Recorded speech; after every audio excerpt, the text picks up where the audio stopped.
के CEO JP चलसानी sir हमारे साथ अब जुड़ते हुए, और मेरे को तो लगता है बहुत लंबा अरसा हो गया है चलसानी साहब से मेरी बातचीत हुए। दिखाइए भाई चलसानी सर कहाँ हैं? नहीं जुड़ेगा डायरेक्टर साहब? यस, चलसानी सर आपकी स्क्रीन पे। Sir hi, good afternoon, thank you so much जुड़ने के लिए। अच्छा, कई सारे न्यूज पेक्स थे ऑफ लेट जिसके चलते चलसानी सर से रिक्वेस्ट करी थी कि जुड़िए और समझें हो क्या रहा है। अपफ्रंट आज सुबह सुबह एक इंटरेस्टिंग ऑर्डर बैक करने की खबर एनटीपीसी ग्रीन एनर्जी से। 1166 मेगावाट का ये प्रोजेक्ट है, गुजरात की 3 साइट्स पे इंस्टॉलेशंस होने हैं और स्कोप बड़ा है। इसमें इक्विपमेंट सप्लाई के साथ साथ प्रोजेक्ट एग्जीक्यूट करना, इरेक्ट कमीशन करना और उस पर फिर वो मेंटेनेंस सर्विसेज भी पोस्ट कमीशनिंग सब कुछ करना है। चलसानी सर, पहले तो ये 1166 मेगावाट का ऑर्डर और ये फेरिफेरल एक्टिविटीज इतनी सारी, अगर वो हम रिटेल की भाषा में क्वांटिफाई करके बता सकें कितना बड़ा ऑर्डर है ये, कितने करोड़ रुपए का है अंदाजन? नहीं वो तो हमारा पॉलिसी है कि इंडिविजुअल कॉन्ट्रैक्ट वाइज वैल्यू कभी डिक्लेयर नहीं कर सकते, बिकॉज ये थोड़ा कॉन्फिडेंशियल होता है विद क्लाइंट। बट इसमें है कि मैं स्कोप बता देता हूँ आपको। इसमें 370 टर्बाइन हम सप्लाई करेंगे, 370 टर्बाइंस ऑफ 3.15 मेगावाट ईच। ये इसमें ये कॉन्ट्रैक्ट है कि supply of turbines in supply and transportation to site. एक और कॉन्ट्रैक्ट है कि हमने पूरा प्रोजेक्ट नहीं कर रहा है इसमें, तो हम लोग फाउंडेशन करेंगे, इरेक्शन करेंगे जो सप्लाई किया है, और कमीशन करेंगे। वो सेकंड कॉन्ट्रैक्ट है। First contract supply, second contract is foundation, erection of turbine and commissioning.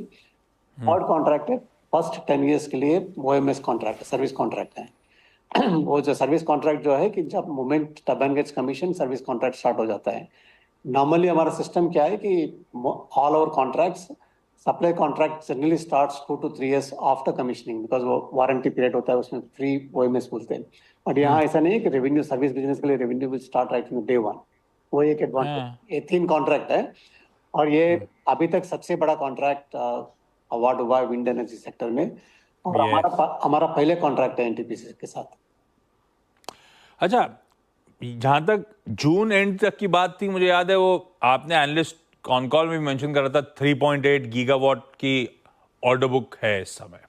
अब इस नए ऑर्डर्स और इस बीच अगर कुछ फेरिफेरल ऑर्डर्स और मिले होंगे तो करंट आउटस्टैंडिंग ऑर्डर बुक कहां खड़ी हुई है और अंदाजन उसका एग्जीक्यूशन पीरियड कितना होगा? या अभी ऑर्डर बुक इसके साथ अभी 5 गीगावाट तक ऑर्डर बुक है। अभी 5 गीगावाट का ऑर्डर बुक है। So all this supposed to be executed between this year and next year, and some part of it might go to FY26 as well. And then we keep adding contracts each quarter. तो जब भी हम लोग contract जीतते हैं और जिसका कुछ रिक्वायरमेंट्स है वो खत्म होते हैं, हम लोग अनाउंस करते रहते हैं मार्केट में। तो अभी 5 गीगावाट है as we speak today. This is the largest ever order book in the history of NTPC. In the history of Suzlon. In the history of Suzlon. I also worked for NTPC long time, so therefore maybe कभी कभी हो जाता है कि NTPC और सुजलॉन में confusion हो जाता है। अच्छा, दूसरा न्यूज पेक था, मेरे ख्याल से इस वीकेंड पे अपडेट आया था कि वो रिनॉम का आपने 51% स्टेक एक्वायर कर लिया है। तो क्योंकि अब पहली बार आपसे चर्चा हो रही है इस बीच में, तो Renom what it brings on table for Suzlon, और इवेंचुअली अनाउंसमेंट था कि 76% तक ले जाएंगे। ये पहला ट्रांच 51 पे ले गया है, तो ड्यू कोर्स में एक्सपेक्ट करूंगा 76% ले जाएंगे आप लोग। ज्यादा इंपॉर्टेंट मेरे लिए रेनॉम टेबल पे आपके लिए लेकर क्या आता है, क्यों एक्वायर कर रहे हैं उस कंपनी को हम लोग? देखिए, हमारा एक बिजनेस है टर्बाइन सेल्स, एक बिजनेस है सर्विस बिजनेस, और तीसरा बिजनेस है हमारा forging and foundry. Service business क्या है कि ये स्टेबल बिजनेस है। एक बार सर्विस मतलब एएमसी जो कॉन्ट्रैक्ट होते हैं वो? हाँ, आप नॉर्मली एफएमसीजी गुड्स में एएमसी बोलते हैं, तो ऐसी है। ऐसी है, नॉर्मल सिंपल लैंग्वेज में बोलना तो एएमसी कॉन्ट्रैक्ट है। हम लोग इसमें क्या है कि एएमसी क्या होता है कि एनुअल मेंटेनेंस कॉन्ट्रैक्ट है, ये नहीं है, ये ऑपरेशनल मेंटेनेंस है। हम खुद ऑपरेट करते हैं टर्बाइंस को, करते हैं। सो वो डिफरेंस है एएमसी से। एएमसी क्या है, जब भी ट्रबल है हम आके लोग आके उसको रिपेयर करते हैं, मेंटेन करते हैं, या ऐसा नहीं है, पूरा एसेट हमारे पास रहता है फॉर ऑपरेशन मेंटेनेंस।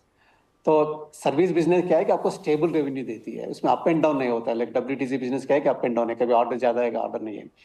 तो इनफैक्ट हमारा जब 3-4 साल का प्रॉब्लम था, फाइनेंशियल ट्रबल था, हमारा 14 गीगावाट्स जो ऑपरेशन चल रहा था वही रेवेन्यू से हमने स्टेबल रह चुका है, मतलब we were able to cross this hurdle only because we had a large revenue business.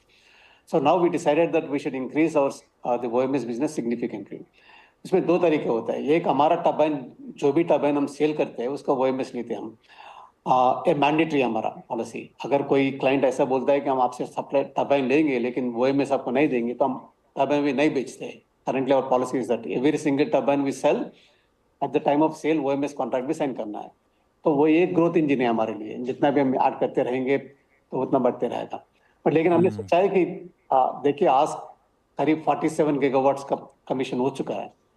तो हम ऑपरेट करते हैं अबाउट 14 गीगावाट्स. मतलब 32 गीगावाट्स का टर्बाइन्स है जो थर्ड पार्टी कोई OEM कोई खुद कर रहा है. तो वो अपॉर्चुनिटी एक है. आगे 2030 तक another 50 gigawatts gets added. Only another 30-35 gigawatts are then our turbines, again opportunity. There is 60 gigawatt opportunity of multi-brand, which is non-Suzlon portion of it. तो उसके लिए अलग तरीका का एक्सपर्टाइज चाहिए. ये रेनाम जो है वो single largest ISP independent service provider है. हमने सोचा कि वो व्हीकल लेके पैरेलली एक हमारा कंपनी है उसमें सुजलान टर्बाइन्स का ग्रोथ होगा सर्विस बिजनेस, और Renom multi brand other than Suzlon turbines का ग्रोथ होगा. So वो सर्विस बिजनेस सिग्निफिकेंटली ग्रो करेगा and that will actually protect us from market fluctuations. हाँ, तो अच्छा, तो एक और न्यूज़ पे आया था फिर चलसानी सर कि आप अपना कॉर्पोरेट हेडक्वार्टर पुणे वाला बेच रहे हो, लीज पे लोगे 5 साल के लिए बेच रहे हो, लेकिन 440 करोड़ रुपए में. ये क्या रेनॉम के अधिग्रहण को पूरा करने के लिए कॉर्पोरेट ऑफिस बेचा गया या कोई और रीजन था? नहीं, देखिए हमने बहुत पहले भी बोला है कि नॉन कोर एसेट को मोनेटाइज करेंगे. ठीक है, हमारा ग्रोथ सिग्निफिकेंटली हो रहा है. रेनॉम एक चीज है, लेकिन हमारा अभी देखिए 5 गीगावाट का ऑर्डर बुक है, उसको भी एक्सिक्यूट करना है. So therefore what is important for us is to concentrate on the growth. एक ग्रोथ करने के लिए this is one which helps. Actually of course right now it helped us to complete acquisition of Renom, but more important is that non core asset जो है वो monetize करके आपने growth निकाली है. So that is what the strategy of this. Anyway this is sale and lease back है.